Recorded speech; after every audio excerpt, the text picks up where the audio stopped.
തിരികെ വരും. കാലം കാത്തിരിക്കുന്നുണ്ട്, കാലം പതിയിരിക്കുന്നുണ്ട്, കാലം കരുതി വയ്ക്കുന്നുണ്ട്. നമ്മൾ ആളുകളെ വേദനിപ്പിക്കുമ്പോൾ, മനുഷ്യന് മുറിവുകളൊക്കെ കൊടുക്കുമ്പോൾ അതൊക്കെ എത്ര വേദന ഉണ്ടാക്കുന്നതാണെന്ന്, അതൊക്കെ മനുഷ്യന് എത്ര ഭാരം ഉണ്ടാക്കുന്നതാണെന്ന് നമ്മൾ അപ്പോൾ ആലോചിക്കുന്നില്ല.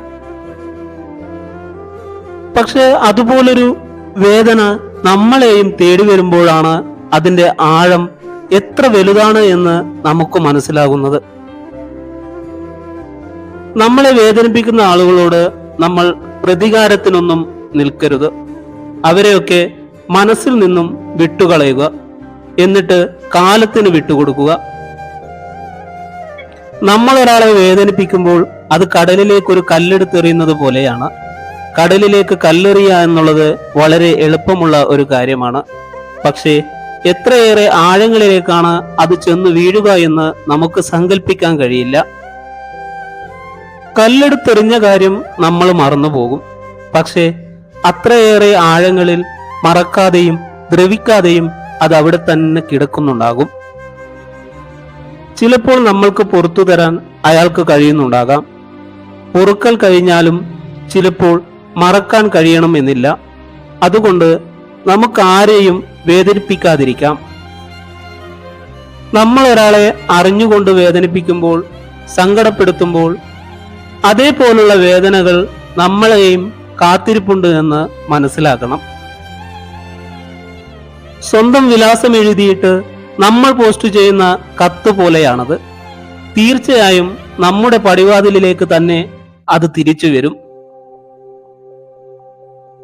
അറിഞ്ഞുകൊണ്ട് മനുഷ്യരെ വേദനിപ്പിക്കരുത്. അറിയാതെ സംഭവിക്കുന്നതിന് നമ്മൾ ഉത്തരവാദികളുമല്ല.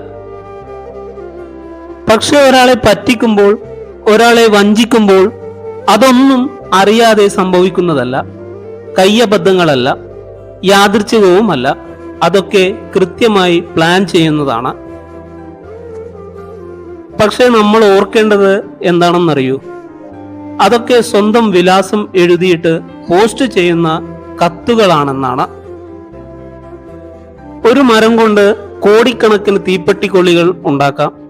പക്ഷേ ഒരു മരത്തെ കത്തിച്ചു കളയാൻ കോടിക്കണക്കിന് തീപ്പെട്ടിക്കൊള്ളികളുടെ ആവശ്യമില്ല. നമ്മൾ ചില വീട്ടിലൊക്കെ ചെല്ലുമ്പോൾ അവിടെ നല്ല ചെടികൾ കണ്ടാൽ നമ്മൾ അതിന്റെ ഒരു കമ്പ് ചോദിക്കില്ലേ? ഒരു ചെടിയുടെ ഒരു കമ്പ് തരുമോ, അതിന്റെ ഒരു വിത്ത് തരുമോ ചോദിക്കില്ലേ? അങ്ങനെ അവരത് നമുക്ക് തരും. നമ്മൾ അതും കൊണ്ട് നമ്മുടെ വീട്ടിൽ പോകും.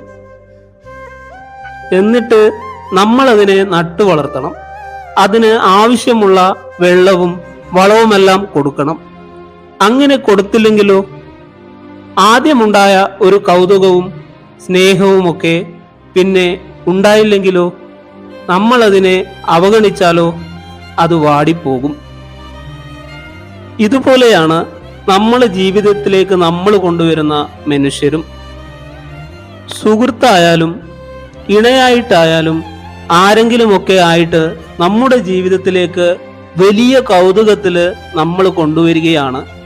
അങ്ങനെ കൊണ്ടുവന്നതിന് ശേഷം ആദ്യമുണ്ടായിരുന്ന കൗതുകമൊക്കെ മെല്ലെ മെല്ലെ ഇല്ലാതായാൽ മനുഷ്യന്മാർക്ക് എന്താ സംഭവിക്കുക? ആ ചെടിക്ക് എന്താണോ സംഭവിച്ചത് അത് തന്നെ സംഭവിക്കും. മനുഷ്യന്മാര് വാടിപ്പോകും. പ്ലാസ്റ്റിക് പൂക്കൾ വാടൂല, പക്ഷേ ശരിക്കുള്ള പൂക്കൾ വാടും. മനുഷ്യന്മാരും വാടും. വാടാതെ സൂക്ഷിക്കുക എന്നുള്ളതാണ് നമുക്കാകെ ചെയ്യാനുള്ളത്. നമ്മൾ കാണുന്നതൊന്നുമല്ല ശരിക്കും മനുഷ്യന്മാർ. നമ്മൾ കാണുന്ന ഇടങ്ങളില് അവര് വലിയ സന്തോഷത്തിലായിരിക്കും.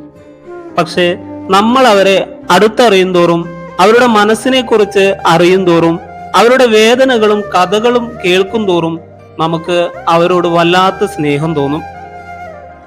നമ്മുടെ ജീവിതത്തിലേക്ക് കടന്നു വരുന്ന എല്ലാ മനുഷ്യരോടും നമുക്കാകെ ചെയ്യാനുള്ളത് അതാണ്. അവരെ ഇങ്ങനെ വാടാതെ നിർത്താം.